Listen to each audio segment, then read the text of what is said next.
Part 4 9వ పాఠం వీడిన పరిధుల రహస్యాలు. పదార్థం రకరకాల స్థితులలో ఉంటుంది. ఘన నుంచి వాయు వరకు పురాతన విద్వాంసులు లేక పండితులు వీటిని 7 భాగాలుగా విభజించారు. మళ్ళీ ఒక్కొక్కటి ఉప విభాగాలుగా విభజింపబడింది. వీటిని తలాలు మరియు ఉపతలాలు అని అంటారు. పురాతన క్రిస్టియన్స్కి ఈ భాగాల గురించి తెలుసు. వారు వీటిని 7వ స్వర్గం అని అన్నారు. ఆధునిక శాస్త్రవేత్తలు ప్రకంపనను బట్టి ప్రపంచాన్ని 7 గ్రేడులుగా విభజించారు.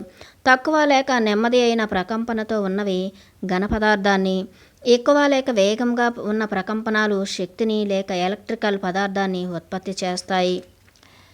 ఉన్నతమైన గణిత శాస్త్రజ్ఞుడు మరి ఆర్కిటెక్టు తను ప్రపంచాన్ని గ్రేడులలో చూపిస్తారు. వీటికి పరిధులు అని పేరు పెట్టారు. ఇప్పటి వరకు వీరు 4 పరిధుల గురించి చెప్పారు. మరి మన ధ్యానం 5వ పరిధిని కూడా తెలియజేసింది. అసలు పరిధులను తలాలకు ప్రకంపనలకు ఉన్న సంబంధం ఏమిటి? పరిధులకు తలాలకు ప్రకంపనలకు ఉన్న సంబంధం ఏమిటి? ఈ మూడింటిలో కూడా 7 అనేది కీ నెంబరు. ఒక గణిత శాస్త్రజ్ఞుడు చెప్పిన, ఒక రసాయనిక శాస్త్రవేత్త చెప్పిన, ఒక విద్వాంసుడు చెప్పిన అందరిది ఒకటే. 7 దీనిని బట్టి 7 పరిధులు ఉన్నాయని అర్థమవుతోంది. పరిధి విశ్వం ప్రకంపనను బట్టి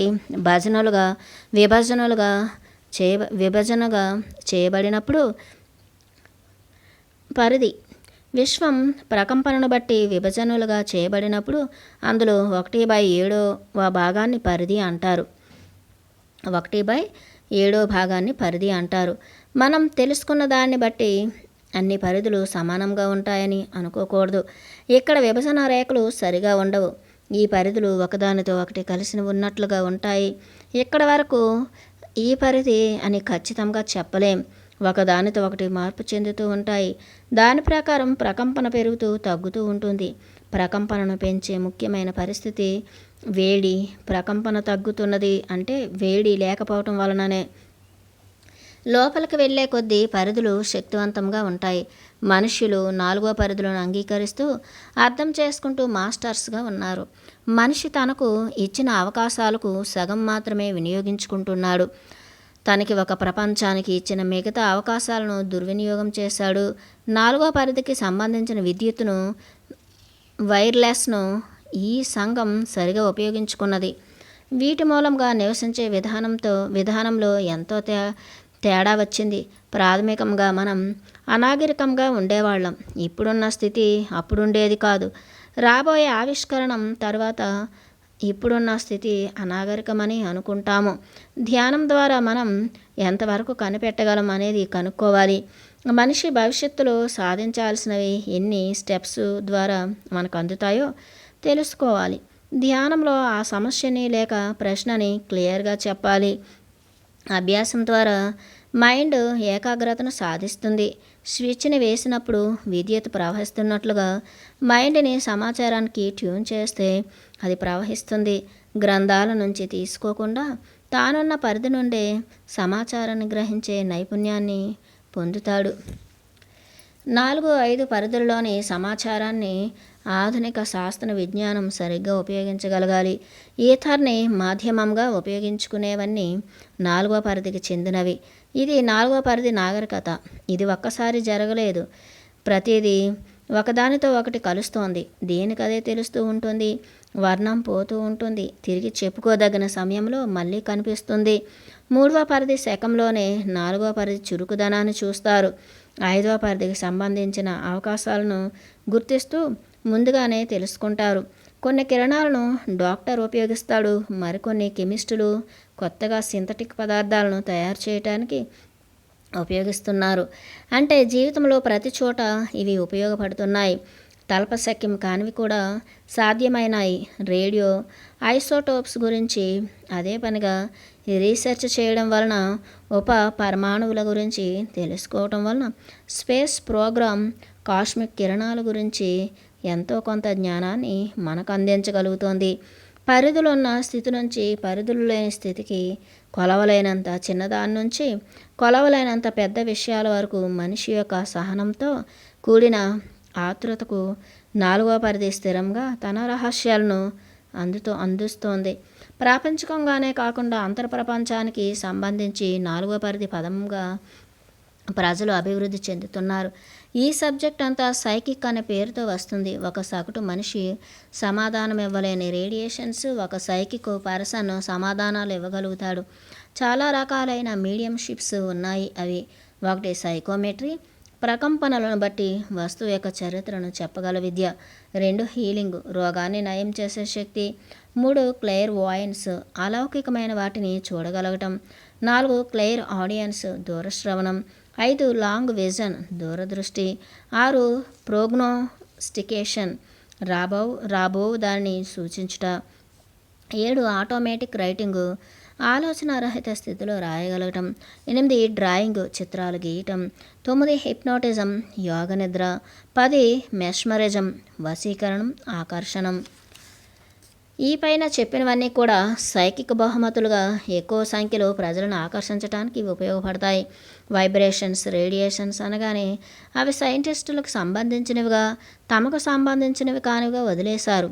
ఆధ్యాత్మికవేత్తలకు విద్యుత్కి, అయస్కాంత శక్తికి సంబంధించిన అనుభవాలు వచ్చినా కూడా త్రోసిపుచ్చి వాటిని సూపర్ న్యాచురల్ క్రింద జమ కట్టేశారు.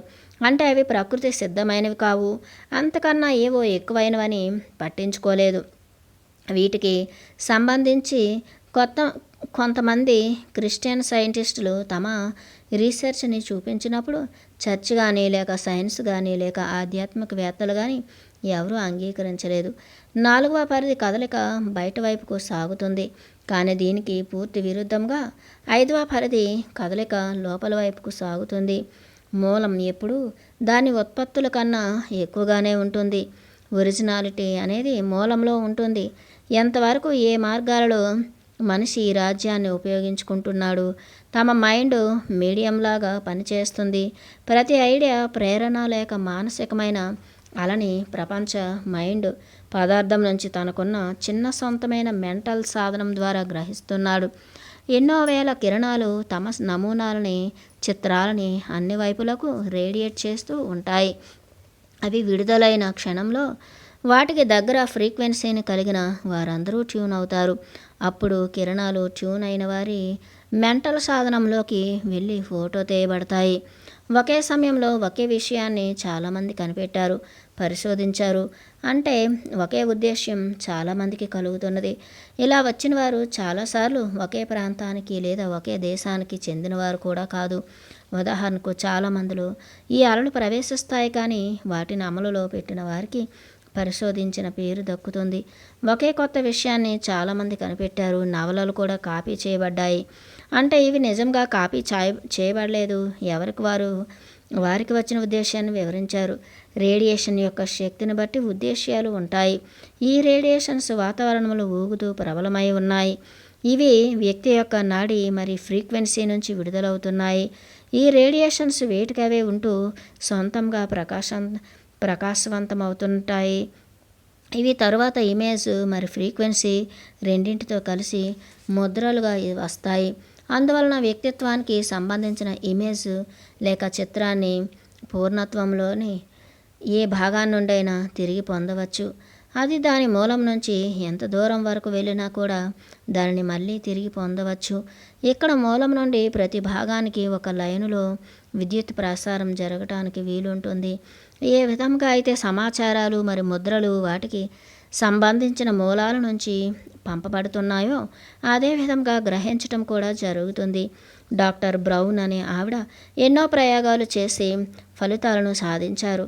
ఇక్కడ రోగి ఎంత దూరంలో ఉన్నాడు అనేది సంబంధం లేదు.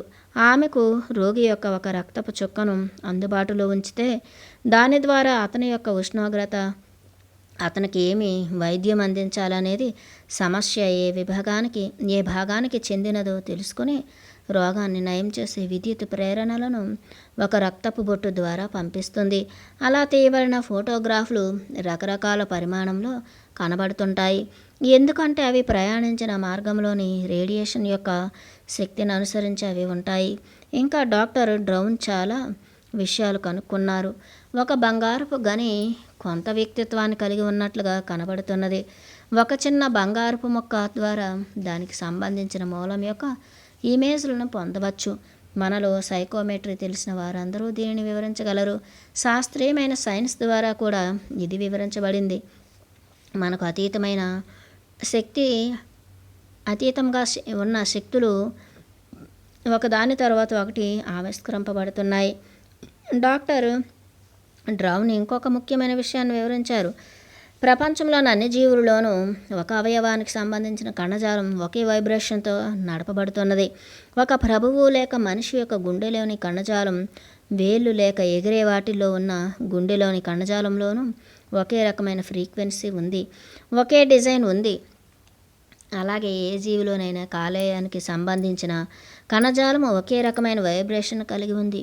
వాస్తవంగా జ్యోతిష్యంలో ప్రతి అవయవం ఒక గ్రహంతో పరిపాలించబడుతున్నదని చెప్పబడుతోంది. ఇది నివసించే అన్ని జీవులకు వర్తిస్తుంది. ప్రతి గ్రహం కొంతవరకు ఖనిజాల కలయికను రేడియేట్ చేస్తూ నియంత్రిస్తుంది. ఈ విషయం చాలా గుర్తింపును పొందుతున్నది. ప్రఖ్యాతిగాంచిన డాక్టర్ అబ్రామ్స్ మరి అతని అనుచరులు శరీరంలోని అవయవాలు మరి కణజాలాలు ఆరోగ్యంగా ఉన్నప్పుడు మరి రోగంతో ఉన్నప్పుడు వాటి యొక్క ఫ్రీక్వెన్సీల గురించి ఎంతో సాధన చేశారు. ఈ రకమైన ఫ్రీక్వెన్సీలను ఎక్కడ కనుగొన్నా అవి ఒకే రకమైన ఫలితాలను చూపించాయి. మన కళ్ళకు కనిపించే వస్తువులు వాటి యొక్క నీడ ఇమేజ్లను బయటకు ప్రసరిస్తూ ప్రసరిస్తూ ఉంటాయి. అందువలన వాతావరణం వ్యాపించి ఉన్న కదులుతున్న చిత్రాలతో నిండి ఉంటుంది. ఇంతవరకు మనకేమీ కష్టం అనిపించకుండా అర్థమవుతుంది. దీనికి సంబంధించినదే ఇంకొక విషయం ఉంది. ఈ వాతావరణంలో అంటే మన చుట్టూతా కళ్ళకు కనిపించిన ఎన్నో జీవం కలిగిన రూపాలు ఉన్నాయి. అవి కనిపించకపోవటానికి కారణం ఉంది. అవి చాలా చిన్నవైన కావచ్చు, లేక ఘన పదార్థంగా అవి ఆకారాన్ని తీసుకోలేదు. నమూనాలకు సంబంధించి డాక్టర్ ఫీఫర్ కొన్ని విషయాలను వెలుగులోకి తెచ్చారు. ఈయన కాపర్ క్లోరైడ్ స్ఫటికాన్ని తయారు చేసి దానిలోకి ఒక చిన్న రక్తపు చుక్కను పంపించారు. ఆ స్ఫటికంలో రక్తపు చుక్క ఒక ఖచ్చితమైన డిజైన్గా అమరింది. మనిషి ఆరోగ్యంగా ఉన్నాడా లేక జబ్బుతో ఉన్నాడా అనే దానిని బట్టి డిజైన్లలో తేడా చూపిస్తుంది. ఆరోగ్యవంతులైతే ఆ డిజైన్లు ఆకులా కనిపించే ఆకారాన్ని ధరించాయి. లేదా అనారోగ్యవంతులైతే అక్కడ ఉన్న రోగాన్ని బట్టి డిజైన్ వచ్చింది. అంటే వేరువేరు రోగాలకు వేరువేరు డిజైన్లు వస్తాయి. చిట్టెలుకలు రక్తాన్ని కూడా పరీక్షించారు. ఒకే రకమైన ఫలితాలు వచ్చాయి. దీనిని బట్టి రోగాలు అవి ఏ విధమైన లక్షణాలను చూపించకముందే వాటిని కనిపెట్టవచ్చు. ఈ ప్రయోగాల్లో తెలిసిందేమిటంటే ప్రతి విషయం వెనకాల పనిచేస్తున్న రహస్యమైన బలాలు ఈథర్లోకి ఈ ముద్రలను పంపుతాయి. అంటే మంచు పువ్వులులాగా. కాబట్టి ఈ ముద్రలను ఈథర్ నుంచి బయటకు తీసి ఉపయోగించవచ్చు. ఏ రోగానికైనా దానికి సంబంధించిన వ్యక్తిత్వం ఉంటుంది. దానికి సంబంధించిన నమూనా కూడా ఈథర్లోకి ప్రసరిస్తుంది. కాబట్టి దీన్ని గుర్తించి బయటకు తీయవచ్చు. బయటకు తీసిన నమూనాని బట్టి చికిత్స చేస్తారు. కొన్ని ఉదాహరణల ద్వారా సైన్స్ ఏ విధంగా 5వ పరిధిలోకి చొచ్చుకుని పోతున్నదో చూసాం. మన ఆలోచనలు అభివృద్ధిని సాధించే కొద్దీ ఇంకా చాలా విషయాలు తెలుపబడుతుంటాయి. ఎంతవరకు మనం పరిధుల రహస్యాలను ఛేదిస్తూ వెళ్ళగలుగుతున్నాం. ఒక శిల్పి లేక కళాకారుడు లేక ఒక గణిత శాస్త్రజ్ఞుడు పరిధి అంటే కొలవటం అని అర్థం చెప్తాడు. వీరు పరిధులను ప్రాక్టికల్గా ప్రతిరోజు ఉపయోగించే వాటిగా అర్థం చేసుకుంటూ విభజిస్తూ నేర్చుకుంటూ మనం నివసిస్తున్న ప్రపంచంలోని సిద్ధాంతాలను మరి అవి పనిచేసే విధానాన్ని పరిగణలోకి తీసుకోవాలి. అద్భుత ప్రజ్ఞ గలవారు జీవితంలోని అనేక మార్గాల ద్వారా పరిధులకు సంబంధించిన వాస్తవాలను, సిద్ధాంతాలను, లెక్కలను తెలుసుకున్నారు. ఇలా తెలుసుకున్న వాటిని ఒక చోట చేరినప్పుడు అవి ఒక పూర్తి చిత్రంగా అమరి ఆవిష్కరణ దృశ్యంను తీసుకువచ్చింది. పరిధులకు, తలాలకు, ఫ్రీక్వెన్సీస్కి అంటే పదార్థానికి మరి కొన్ని సైన్సులైన సైకోమెట్రీ, జ్యోతిష్య శాస్త్రానికి చాలా దగ్గర సంబంధం ఉందని అర్థమవుతోంది. కొంతకాలంగా శాస్త్రజ్ఞులు పరమాణువు శక్తి గురించి పరిశీలిస్తున్నారు. పరమాణువు యొక్క అంతర్గర్భంలో నిల్వ చేయబడిన విడుదలవుతున్న గొప్ప శక్తి గురించి తెలుసుకున్నారు. ఇంత గొప్పగా నిల్వ చేయబడుతున్న శక్తి ఎక్కడి నుంచి వస్తున్నది? నాలుగవ పరిధి కిరణాలు పరమాణువు గుండా ప్రసరిస్తున్నాయా? లేదు. నాలుగవ పరిధి లక్షణం ఏమిటంటే కిరణాలు వస్తువులకు పైగా లేక వాటి గుండా ప్రయాణించటమే. అలాంటి బలాలు ఖచ్చితంగా పరమాణువు ద్వారా నిర్వహించబడుతున్నాయి. శాస్త్రజ్ఞులు కనుగొన్న ఈ శక్తి పరమాణువు ద్వారా నిర్వహించబడుతున్నాయి. శాస్త్రజ్ఞులు కనుగొన్న ఈ శక్తి పరమాణువు లోపలే ఉంది. ఆ శక్తి ఎల్లప్పుడూ కదలని చురుకైన స్థితిలో ఉంది. వాస్తవంగా పరమాణువే శక్తిలో ఉంచబడింది. జీవితం అనే భాగాన్ని దాటిపోవటానికి కొద్దిగా స్ఫటికంలా ఘనీభవించింది. ఇలాంటి జీవితాన్నే మనం సమయం మరి శూన్యము అంటున్నాం. ఈ గ్రహంలోని పరమాణువులు మరి వాటి నుండి నిర్మాణమయ్యేవన్నీ అవకాశాన్ని బట్టి జరుగుతుంటాయి. గొప్పగా మార్పు చెందే బలాలు ఎన్నో అన్ని దశలలో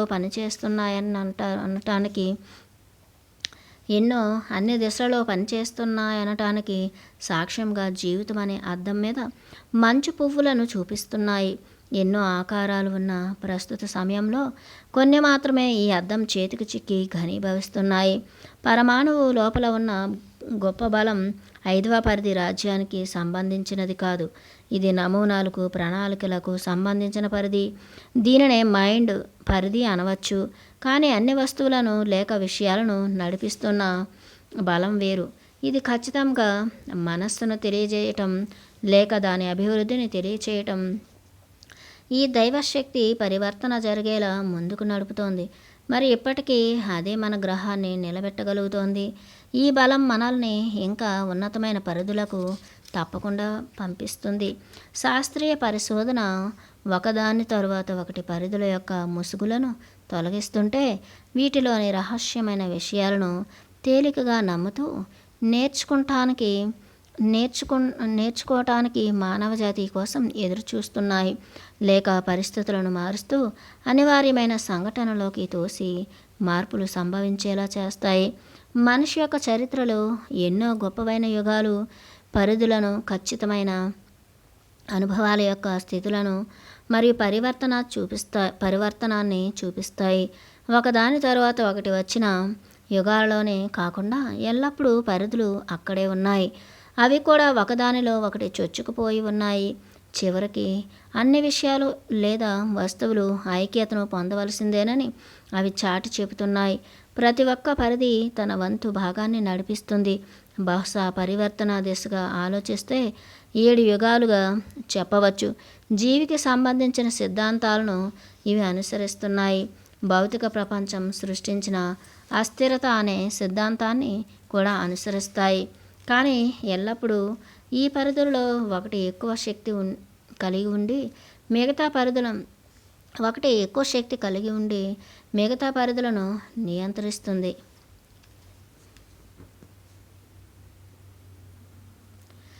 పదో పాఠం పరివర్తనము జరిగే విధానం. ధ్యానంలో సృజనాత్మకత. ఒక పరిధి నుంచి ఇంకొక పరిధికి పరివర్తనం జరిగే విధానం. కొత్త ప్రణాళికతో విశ్వం ఏ విధంగా నిర్మింపబడుతుందో మన కాళ్ళ ముందే చూస్తాం. 7 పరిధులు 7 ప్రకంపనలతో ఉంటాయి.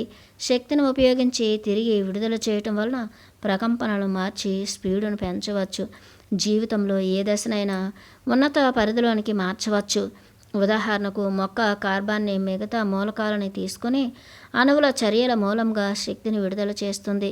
ఇక్కడ కార్బన్ మరి మిగతా మూలకాలు ఉన్నత పౌనఃపున్యంలోకి వెళ్ళి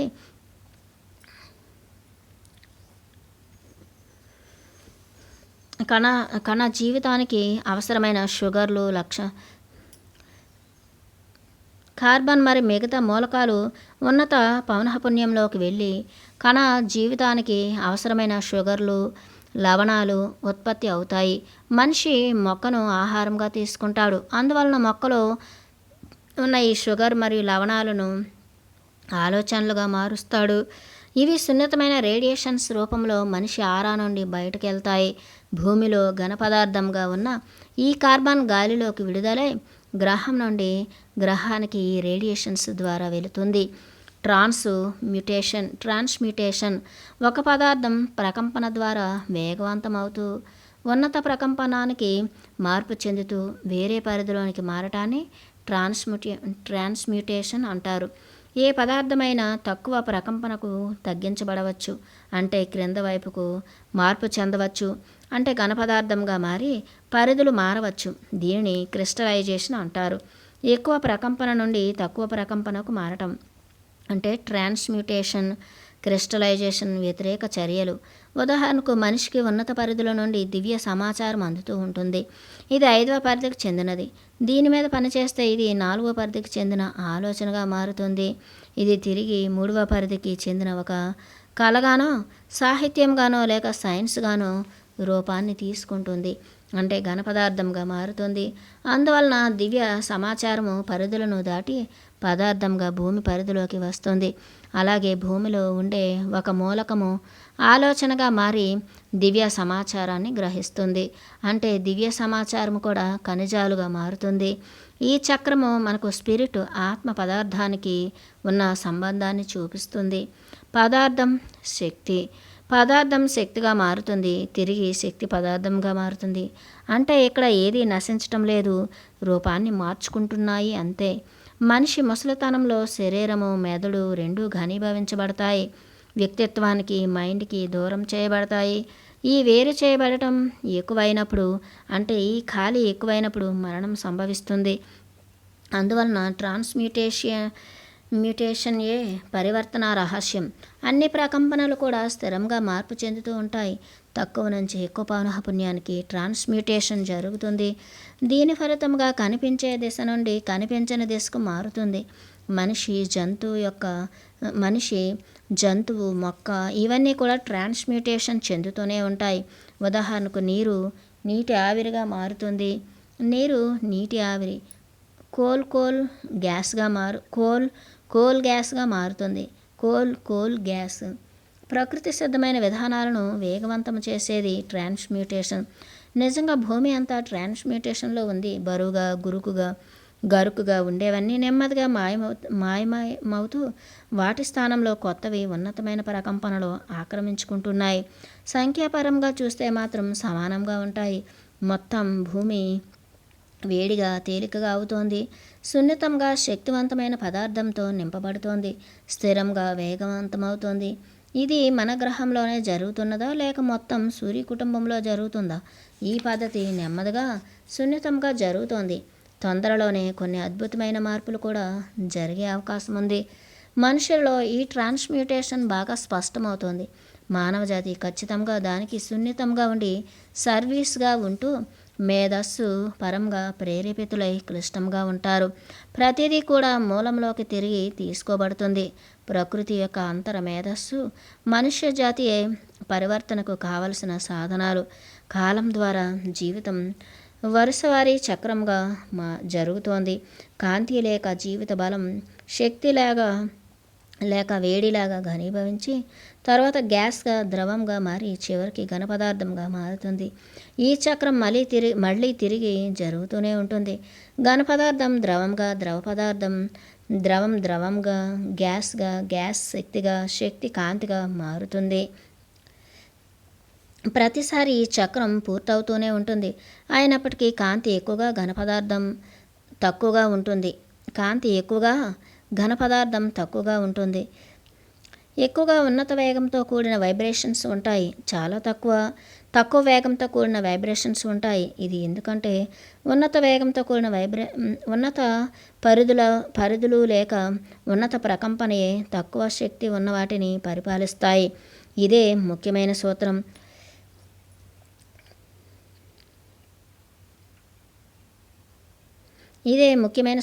ఇదే ధ్యానంలో మనం గుర్తుంచుకోవాల్సింది. భవిష్యత్తు చిత్రాన్ని చూడటానికి ఇది మనల్ని పురుకొల్పుతుంది. ఇది మనకు ఏమి తెలుపుతుందంటే మైండ్ పదార్థాన్ని పరిపాలిస్తుందని. అన్ని అవసరాలు మనిషి ఆలోచిస్తూ తన మనస్సు ప్రకారం నడుచుకుంటాడు.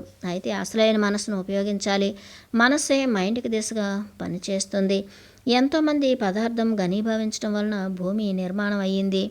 గొప్ప సాంద్రతతో ఘనీభవించి తక్కువ పౌనఃపున్యానికి వచ్చిన తరువాత భూమిపై భాగాన జీవం ఉద్భవించింది. ఆర్గానిక్ లైఫ్ రావటంతో ట్రాన్స్మ్యూటేషన్ పరివర్తన మొదలైంది. అంటే నెమ్మదిగా వ్యతిరేక దిశలో తిరిగి ప్రాసెస్ మొదలైంది.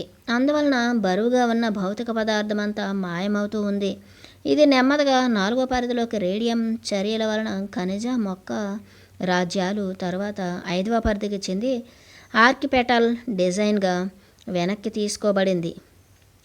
చివరగా మానసికంగా ఉద్దేశపూరితమైన దివ్య సమాచారంగా మనిషికి అందజేయబడింది. ఇప్పుడు మనిషిగా ఉన్న రేడియేషన్స్ అన్నిటికన్నా ఉన్నత పౌనఃపున్యాన్ని కలిగి ఉన్నాయి. మ్యాథమెటిక్స్ ప్రకారం లెక్కలు కడితే మనిషి మైండ్ ద్వారా ఈ భూమి మీద విడుదలైన అయాన్లు మరి ఎలక్ట్రాన్లు మిగతా రాజ్యాల వారికన్నా అంటే మొక్కలు జంతువులు రాజ్యాల వారికన్నా ఎంతో ఎక్కువగా ఉన్నాయి.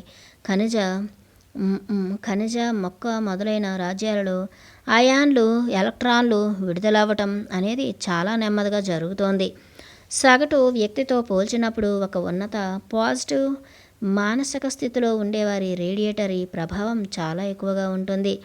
శక్తివంతమైన వాటి నుండి విడుదలయ్యే ఎలక్ట్రాన్స్ని మనుష్యులు చూడగలిగారు. వీటికి హోలో లేక నింబాస్ అని పేరిచ్చారు. నవీన శాస్త్ర విజ్ఞానం ద్వారా మేధస్సు యొక్క రంగుల రేడియేషన్స్ని చెప్పగలుగుతున్నారు. ఫోటోలు తీయగలుగుతున్నారు. మన విశ్వ చిత్రం ఎలా ఆకారాన్ని సంతరించుకుంటుందో చూద్దాం. మనకి 7 పరిధులు ఉన్నాయి. వీటికి 7 రకాలైన పదార్థాలు ఉన్నాయి. ఒక్కొక్క దాంట్లో మళ్ళీ ఉపవిభజనలు ఉన్నాయి. మన జీవన చక్రం ఎల్లప్పుడూ తిరుగుతూనే ఉంటుంది స్పైరల్ విధానంలో. ఈ విభజనలన్నింటిలో తిరుగుతూ ఒకదాని మీద ఒకటి చురుకును కలిగిస్తూ మధ్యలో మార్పు పొందుతూ క్రిస్టలైజేషన్ మరియు ట్రాన్స్మ్యూటేషన్ జరుగుతూ స్పైరల్ విధానం ద్వారా ఉన్నత పౌనఃపున్యంలోకి వెళ్తూ ఉన్నాయి. తక్కువ పౌనఃపున్యం కలిగినవి నెమ్మదిగా ఉనికిలో నుంచి బయటకు పోతున్నాయి. ఈ స్పైరల్ చర్యనే ఎపిజెనిసిస్ అని అంటున్నారు. అభివృద్ధి పరివర్తన రెండూ జరుగుతున్నాయి. మనం ఆలోచించే దానికన్నా భౌతిక జీవితం స్పర్శించలేనటువంటిది. జీవితానికి, పదార్థానికి, ఆలోచనకు, శక్తికి మధ్యలో మనం లైన్ గీయటం చాలా కష్టం. ప్రతిదీ ఇంకో దాంట్లోకి మారుతుంది. ఘన పదార్థంతో కూడుకున్న ఈ భూమి అంచుల నుండి పూర్తి స్థితిలో ప్రవహిస్తోంది. కారణం అనే దానిని ఆపుతున్న కారణాలేమిటి? అనంతంగా ఉన్న ప్రకంపనాలను ఆపుచేస్తున్న బలం లేక విధానం ఏమిటి? భౌతిక పదార్థాన్ని వేగంగా దాని యొక్క భాగాలుగా ఎందుకు మారనివ్వటం లేదు? విశ్వం అనే కట్టడాన్ని నెమ్మదిగా మార్పు చెందేలా చేస్తున్న బలం ఏమిటి? ఈ పై ప్రశ్నకు సమాధానం పొలారిటీ ధ్రువత్వం అనే పదంలో ఉంది. పదార్థంలో ముఖ్య భాగమైన విద్యుత్ శక్తి 2 భాగాలుగా విభజింపబడింది. ఒకటి పాజిటివ్, 2 నెగిటివ్. ఒక పరమాణువు లేక కణం లేక మానవుని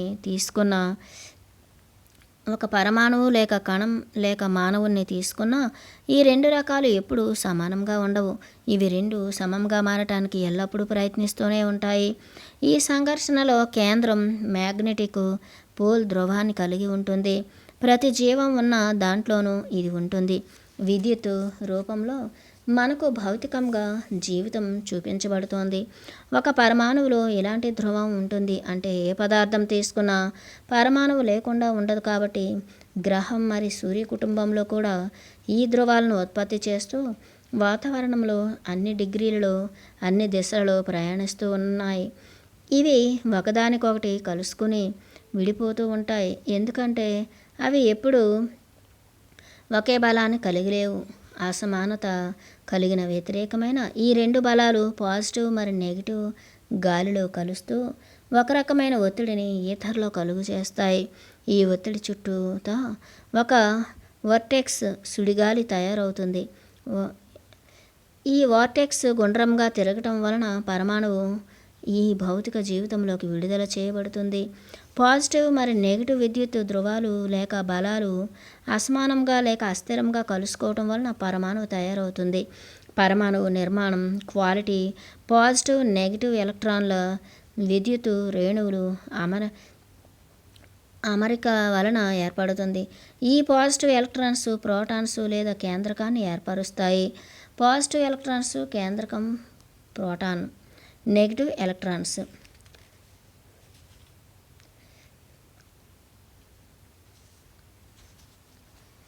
పాజిటివ్ ఎలక్ట్రాన్స్, నెగిటివ్ ఎలక్ట్రాన్స్. కేంద్రకం ప్రోటాను.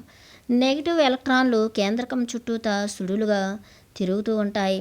ఏ విధంగా సూర్యుడి చుట్టూ గ్రహాలు తిరుగుతాయో అదేవిధంగా కేంద్రం చుట్టూ ఎలక్ట్రాన్లు తిరుగుతూ ఉంటాయి.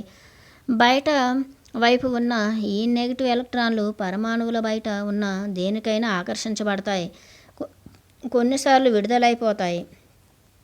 పరమాణువు దానిలోని ఒక ఎలక్ట్రాన్ని కోల్పోతే రేడియేషన్ జరుగుతుంది. ఈ ఎలక్ట్రాన్ లక్ష్యం ఏమిటంటే దానిలాంటి ఇంకో పరమాణువుతో కలవటం, లేదంటే ఉన్నత ప్రకంపన పరిధిలోకి వెళుతుంది. ఇలాంటి పరమాణువు శక్తిని కలిగి ఉంటుంది, బహుశా ఉన్నత పరిధిలో ఉంటుంది, పరివర్తన జరుగుతుంది. ఉనికిలో భౌతిక పదార్థం ఉండటానికి కారణం విద్యుత్ రెండు భాగాలుగా ఉండటం, అంటే పాజిటివ్ మరి నెగిటివ్ బలంలో ఉన్న అసమానత వలన ఈ రెండు విజయవంతంగా కలుస్తాయి. దీని ఫలితంగా పరమాణువు పదార్థం తయారవుతుంది. ఒకవేళ పాజిటివ్ నెగిటివ్ ఛార్జెస్ సమానమైతే రెండు కలుస్తాయి, అంటే స్థిరత్వం పొందుతుంది. విద్యుత్తు స్థిరత్వం పొందిన తర్వాత మాయమైపోతుంది, అది ఇక పదార్థంగా ఉండదు.